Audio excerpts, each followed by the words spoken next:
Hello everyone, আজকে আমরা ইন্টিগ্রেশনের 10.4 কিছু শর্টকাট নিয়ে আলোচনা করব। আচ্ছা চলো শুরু করি।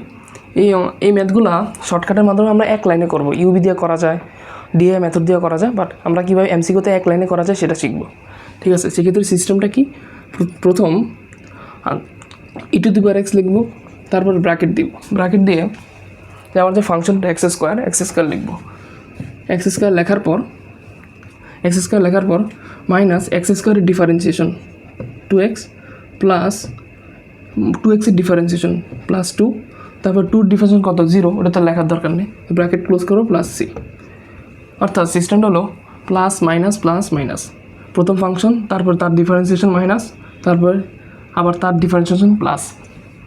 আচ্ছা, তারপরটা করলে আমরা ক্লিয়ার হবো। ঠিক আছে, এই ক্ষেত্রে সেম e⁻x লিখবো, তারপরে x³ লিখবো, তারপর minus x³ differentiation minus 3x square, তারপর plus 3x² differentiation plus 6x, তারপরে 6x-এর ডিফারেন্সিয়েশন মাইনাস 6x-এর ডিফারেন্সিয়েশন 6, তারপরে প্লাস c। আশা করি বুঝতে পারছি। আচ্ছা, এখন e⁻x না থেকে যদি ax থাকে, সেক্ষেত্রে কি আগের মতো সেম সিস্টেম। আগে আমরা কি লিখছি, e⁻x লিখছি, মানে e⁻x-এর জায়গায় যেটা থাকবো আমরা ওইটাই লিখলাম। লেখার পরে আগের মতো আমরা পুরো ইন্টিগ্রেশন ভ্যালুটা লিখি, x² minus 2x plus 2 plus c। এই ক্ষেত্রে পার্থক্যটা হলো এই যে আমার এটা আছে না, এ দিয়ে ভাগ করে দিব। কীভাবে ভাগ করবো, প্রথমটাকে এ দ্বারা ভাগ করব, তারপরটাকে a² দ্বারা ভাগ করব, তারপরটাকে a³ দ্বারা ভাগ করব। এটা হলো শর্টকাট।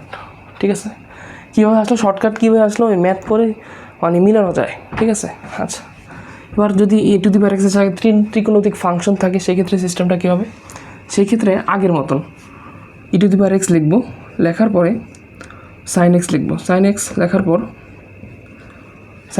পরে মাইনাস sin x-এর ডিফারেন্সিয়েশন কি, sin x-এর ডিফারেন্সিয়েশন cos x। আচ্ছা, তারপরে আবার প্লাস cos x-এর ডিফারেন্সিয়েশন কি, মাইনাস sin x। যখন মেইন ফাংশনটা sin x আমার বেক করতেছে, তখন আমরা ওটা লিখবো না, তখন আমরা ওখানে ব্র্যাকেট ক্লোজ করে দিব, মানে স্টপ হয়ে যাব।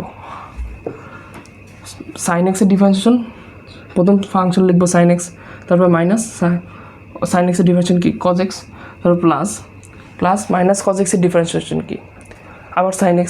তার মানে কি প্রথম ফাংশনটা আবার ব্যাক করতেছে, তখন আমরা লিখবো না, এটা ক্লোজ করে দিব, তারপর প্লাস c। এখনও কিন্তু আমাদের ইন্টিগ্রেশন হয় নাই।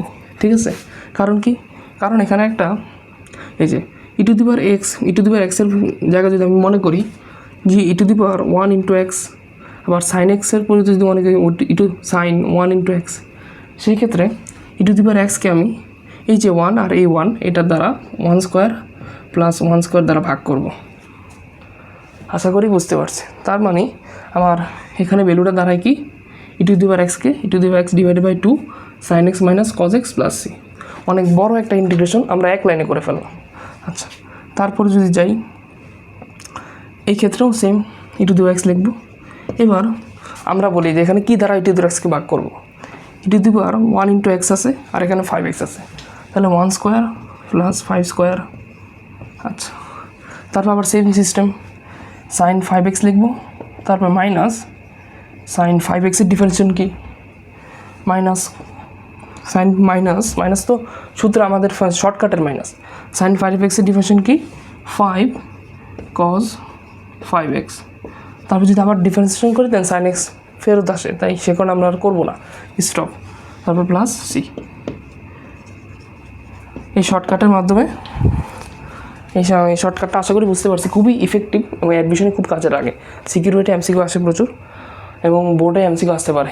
ঠিক আছে, এই শর্টকাটের মাধ্যমে এই ধরনের যত ম্যাথ আছে আমরা ইনশাল্লাহ সব করতে পারবো।